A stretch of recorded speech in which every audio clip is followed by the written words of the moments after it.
Nah, kita ke informasi berikutnya, Zeva, seperti yang Anda sampaikan tadi, Menteri Hukum Republik Indonesia Supratman Andi Aktas ini merespon penegakan hukum terhadap sejumlah pejabat tinggi negara karena diduga terjerat kasus korupsi.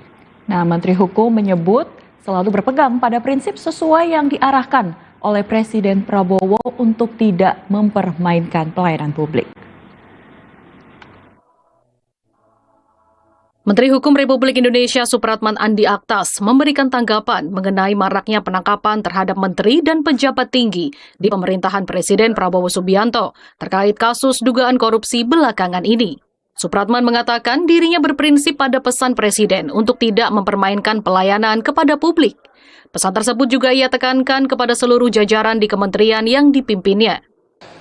Saya tidak elok untuk berkomentar terkait dengan hal itu.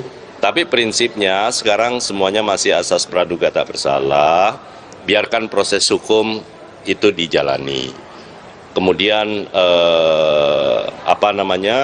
kami berharap juga prinsipnya Bapak Presiden selalu menekankan, jangan bermain-main dengan layanan publik. Sebelumnya KPK menahan Wakil Menteri Imigrasi dan Pemasyarakatan periode 2024 sampai 2026 Silmi Karim dan 7 tersangka lainnya atas kasus dugaan korupsi dan pemerasan di Direktorat Jenderal Imigrasi selama 2022 sampai 2026.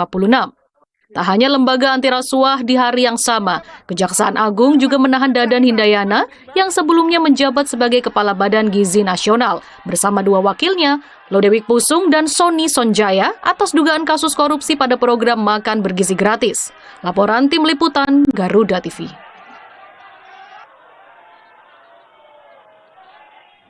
Itu dia, jangan main-main dengan Presiden untuk masalah korupsi. Terlepas dari itu, Zeva, saya juga turut prihatin ya, karena ini memang kebijakan Kementerian Imigrasi ini juga untuk warga negara asing, wisatawan yang masuk ke Indonesia. Jika mereka mudah masuk ke Indonesia, regulasinya sedikit direlaksasi. Ini juga tentunya menguntungkan UMKM mungkin di daerah-daerah karena ada wisatawan yang banyak di sana gitu kan. Betul. Nah, dengan mereka mungkin mempersulit warga negara asing juga mempersulit rezeki masyarakat hingga ke desa ya. Dan kalau menurut saya ya Habib, justru dengan praktik korupsi yang kemudian juga ikut melibatkan pengurusan warga negara asing ini takutnya akan merusak citra birokrasi di mancanegara. Ya, merusak citra birokrasi Indonesia di kacamata mancanegara begitu ya. Dan Betul. kita berharap ini tidak terjadi ke depannya. Semoga ini memang sudah di titik akhir dan tidak terulang kembali. Betul.